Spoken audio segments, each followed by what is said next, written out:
Hello friends, welcome back. અને આજે આપણે જોઈશું સંયોજક પેશી. સેકન્ડ નંબર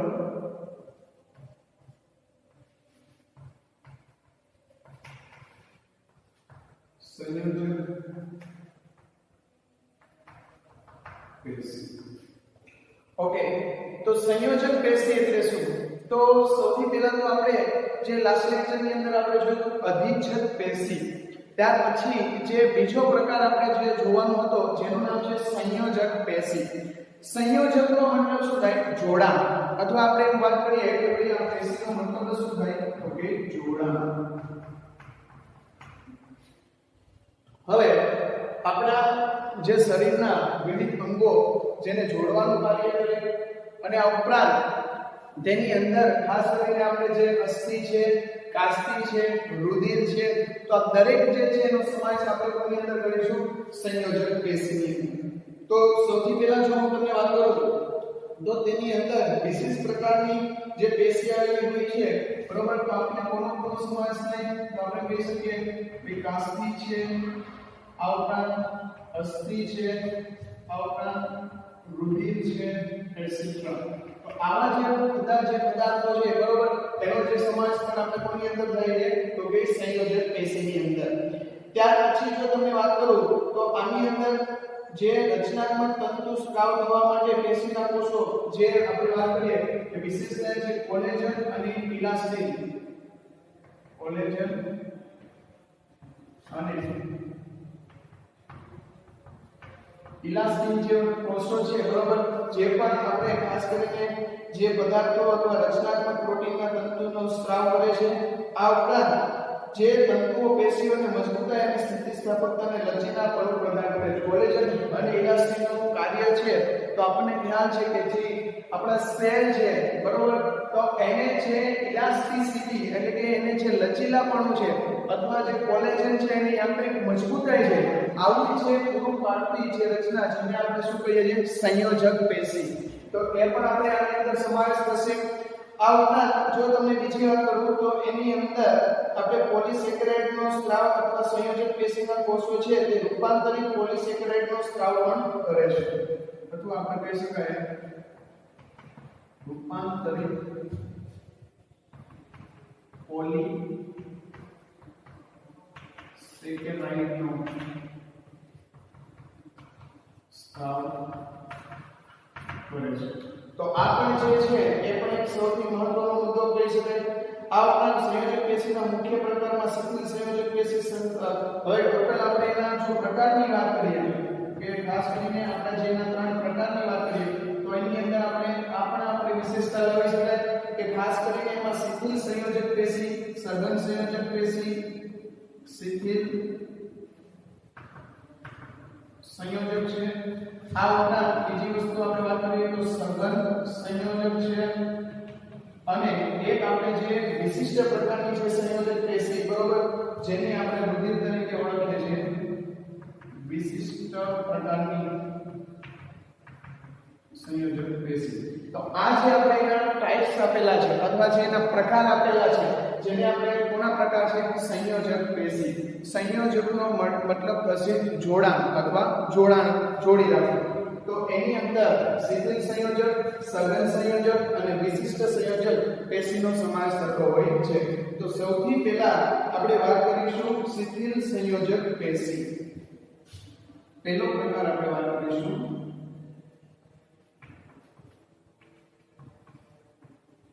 શિથિલ સંયોજક પેશી. ઓકે, હવે આપણને ખ્યાલ આવવો જોઈએ કે શિથિલનો મતલબ શું થાય? તો એટલું બધું સઘન રીતે ન હોય ગોઠવાયેલો અથવા એની રચના ન હોય તો આપણે એને શું કહીએ છીએ? શિથિલ. અને જે જોડવાનું કાર્ય કરે માટે આપણે એને શું કહીએ છીએ? શિથિલ સંયોજક પેશી. તો અહીંયા આપણે જે બીજી વાત એ કરીએ છીએ કે જે શિથિલ સંયોજક પેશીની અંદર આપણે મુખ્યત્વે 2 પ્રકાર આવે છે, તંતુઘટક પેશી અને મેદપૂર્ણ પેશી. તો એનો પહેલો પ્રકાર આવશે તંતુ ઘટક પેશી. હવે તંતુ ઘટક પેશીની અંદર આપણે શું આવશે તો એ પણ બાબતની આપણે અહીંયા વાત કરીએ તો ખાસ કરીને તે ક્યાં આવેલી હોય છે તો સૌથી પહેલા તો આપણે એનું સ્થાનમાં આપણે લખીશું ત્વચાની નીચે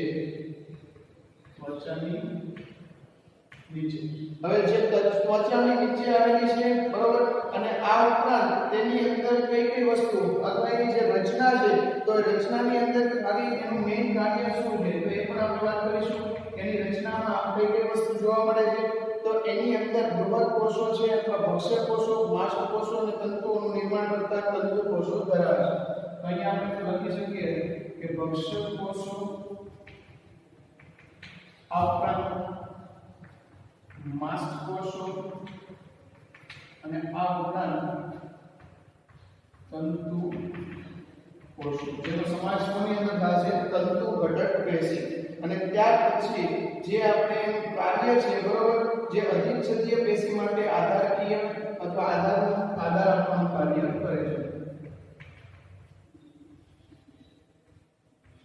અધિચ્છદીય પેશી આધાર આપે હવે ખાસ કરીને આપણે જોઈએ ડિટેલમાં કે જે તંતુ ઘટક પેશી તો આપણને એના નામની અંદર જ આપણો એનો અર્થ અથવા મીનિંગ્સ રહેલો છે કે જે તંતુ અથવા જેનું બંધારણ છે બરોબર એમાં ખાસ કરીને જે મુખ્ય જે કોષો આવેલા અથવા જે તંતુ આવેલા છે માટે આપણે આ જે પેશી છે એને આપણે શું કહીએ તંતુ ઘટક પેશી તો હવે આપણને સ્વાભાવિક એવું થશે કે ભાઈ તંતુ બને છે ના કે હોય છે કે બને છે તો એ પણ આપણો એક પેશી છે ત્યાર પછી જે એનું સ્થાનની જો વાત કરીએ તો એના સ્થાનની અંદર આપણે અહીંયા શું લખેલું છે ત્વચાની નીચે હવે ત્વચાની નીચે એટલે કે ત્વચાના જે ઉપરના ભાગની અંદર આપણે જે પેશી રહેલી છે જે કઈ છે અધિચ્છદ પેશી એટલે કે જે એના નીચે અથવા ત્વચાની નીચેના ભાગની અંદર આપણે જે કઈ અથવા તંતુ ઘટક પેશી જોવા મળતી હોય છે ત્યાર પછી આપણે જો એની રચનાની વાત કરીએ અથવા તંતુ ઘટક પેશીની અંદર કયા કયા ઘટકો જોવા મળે છે તો એની અંદર જે ભક્ષક કોષો છે આ ઉપરાંત માસ્ટ કોષો છે અને તંતુ કોષો છે ભક્ષક કોષો છે તે બહારના કોઈ પણ જે એન્ટીજન છે બરોબર એની સામે આપણને રક્ષણ આપવાનું કાર્ય કરે છે આ ઉપરાંત જે માસ્ટ કોષો પણ છે જે એલર્જી આ છે તે છે એની સામે રક્ષણ પૂરું પાડે છે અને તંતુ કોષો હવે તંતુ કોષોની અંદર આપણે જે વાત કરેલી છે કે ઇલાસ્ટિન અને કોલેજન જેવા બરોબર જે સ્ત્રાવ કરી અને એવા જે તંતુઓ બનાવે છે જેના કારણે આપણા જે સેલ છે બરોબર અથવા જે ટિશ્યુ છે એને ખાસ કરીને એક ઇલાસ્ટિસિટી પ્રોવાઈડ કરશે અને યાંત્રિક આધાર પૂરો પાડશે જેને આપણે શું કહીએ છીએ તંતુ કોષો અને આ તંતુ કોષોમાંથી સ્ત્રાવ થઈ ઇલાસ્ટિન અને કોલેજનનો અને એમાંથી જે તંતુઓ બનતા હોય છે તો આ જે બાબત છે પણ ખાસ કરીને નોટ ડાઉન કરવા જોઈએ કાર્ય તો અહીંયા આપણે વાત કરેલી છે કે ત્વચાની નીચે આવેલી છે અથવા આ જે પેશી છે એ ત્વચાની નીચેના ભાગમાં આવેલી હોવાથી મેઇન એનું આપણે કાર્ય અહીંયા શું લખેલું છે તો કે અધિચ્છદ પેશીને આધાર આપવાનું કાર્ય કરે છે તો આ બાબત પણ ખાસ કરીને આપણે નોટ ડાઉન કરીશું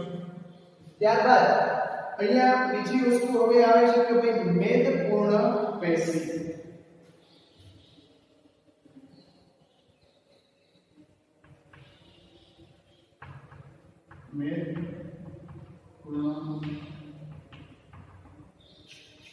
ઓકે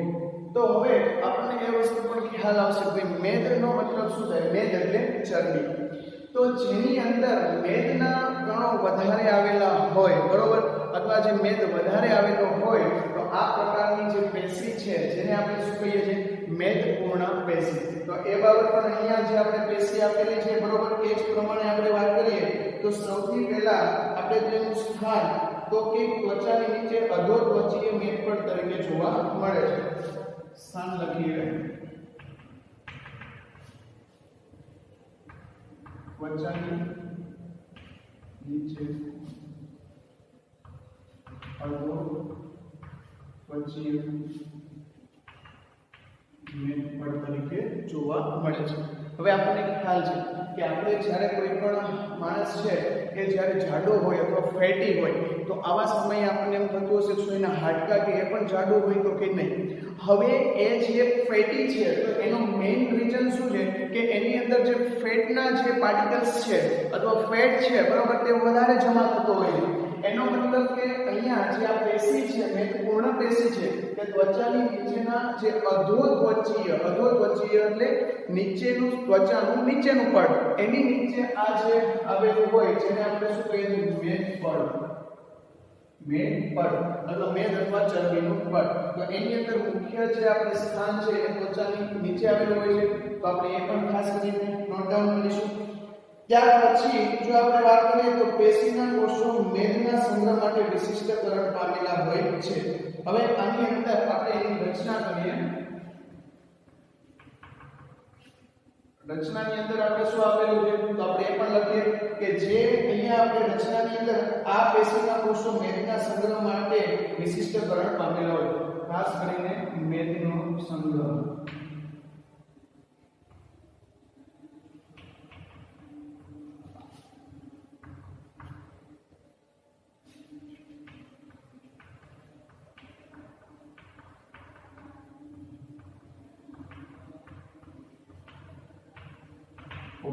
હવે જે મેદના સંગ્રહ માટેની વિશિષ્ટકરણ પામેલા હોય છે જેના કારણે આપણા જે બોડી છે બરોબર તો એને ખાસ કરીને યાંત્રિક આધાર પણ પૂરો પડશે અને જે બહારથી કોઈ પણ વસ્તુ છે એના પ્રત્યે આપણું જે બોડી છે બરોબર એને પ્રતિકાર પણ આપી શકશે તો એ બાબત પણ ખાસ કરીને જે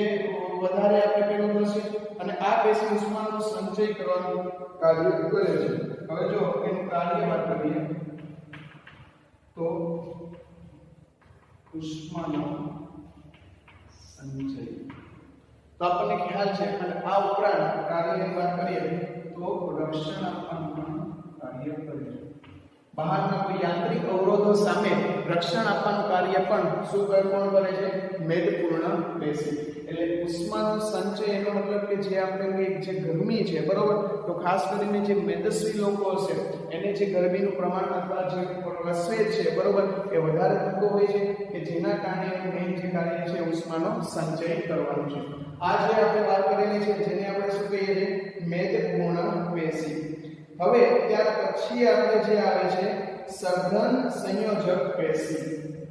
એનો જે બીજો પ્રકાર જેને આપણે બી તરીકે ઓળખીએ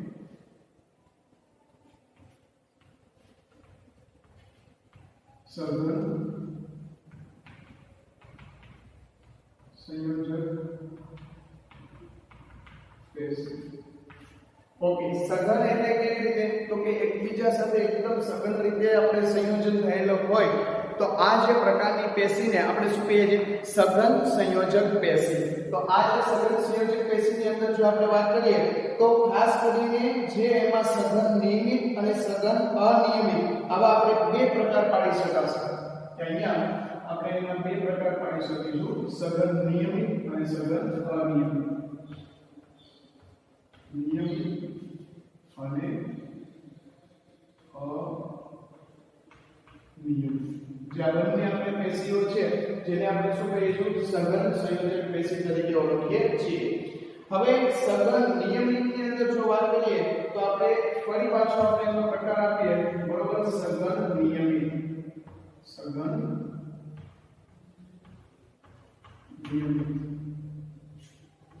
ઓકે તો આ સઘન નિયમિતની અંદર જો આપણે વાત કરીએ તો એની અંદર જે આપણે નિયમિતતા છે અથવા જે તેમાં સમાંતર તત્વોના ગુચ્છાની વચ્ચે કોલેજન તત્વો ગોઠવાયેલા હોય છે તો આપણે એના જે રચના છે બરોબર સૌથી પહેલા આપણે એની વાત કરીએ તો એની અંદર જે સમાંતર જે સ્નાયુઓ છે બરોબર કે સમાંતર રીતે ગોઠવાયેલા હોય છે અને એની વચ્ચે જે કોલેજનના જે તંતુઓ છે બરોબર એ પણ ખાસ કરીને જે વ્યવસ્થિત રીતે ગોઠવાયેલા હોય છે તો એ બાબત પણ આપણે ખાસ કરીને આની અંદર નોટ ડાઉન કરવાની છે કે જે તંતુઓ છે સમાંતર તંતુઓના ગુચ્છાની વચ્ચે કોલેજન તંતુઓ ગોઠવાયેલા હોય સમાંતર તંતુના ગુચ્છાની વચ્ચે કોલેજન તંતુ ગોઠવાયેલા હોય તો આ છે એ સુવ્યવસ્થિત એક રચના પણ આપણે એની અંદર ખાસ કરીને જોવા મળતી હોય છે. હવે આ જે એની એક રચના છે તો એને આપણે શું કહીએ છીએ? સઘન, પરંતુ કેવી આપણે કહીએ છીએ? નિયમિત. એટલે કે એની જે ગોઠવણી છે તો કોલેજન જે તંતુઓ છે એ પણ ખાસ કરીને આપણે જો એના એક્ઝામ્પલની અંદર જો આપણે વાત કરીએ તો જે કંકાલ સ્નાયુને હાડકા સાથે જોડતા અસ્થિબંધ અને બીજા કાસ્તિબંધ છે બરોબર, એ પણ આપણને ખાસ કરીને જોવા મળે અથવા આપણે ત્યાં જોવા મળતું હોય. એક્ઝામ્પલ જો આપણે લેવું હોય તો આપણે અસ્થિબંધ, બરોબર. તો આ જે પ્રકારના છે એ અસ્થિને પેશીની સાથે જોડવાનું કાર્ય કરે અથવા જે અસ્થિને અસ્થિ સાથે જે જોડવાનું કાર્ય પણ કોણ કરતું હોય છે? અસ્થિબંધ. તો એ પણ પ્રકારે છે ખાસ કરીને આપણે જેની જો રચનાની વાત કરીએ બરોબર, તો એની અંદર ખાસ કરીને જે સેલ છે બરોબર, એ પણ આપણને ખાસ કરીને સુવ્યવસ્થિત રીતે ગોઠવાયેલા જોવા મળતા હોય છે.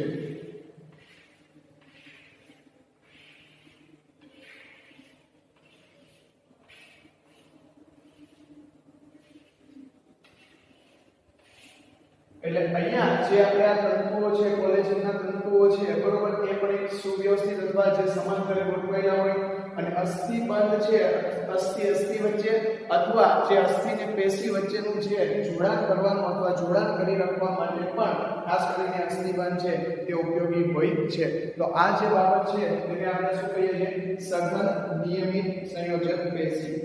ત્યાર પછી આપણે આવે છે સઘન અનિયમિત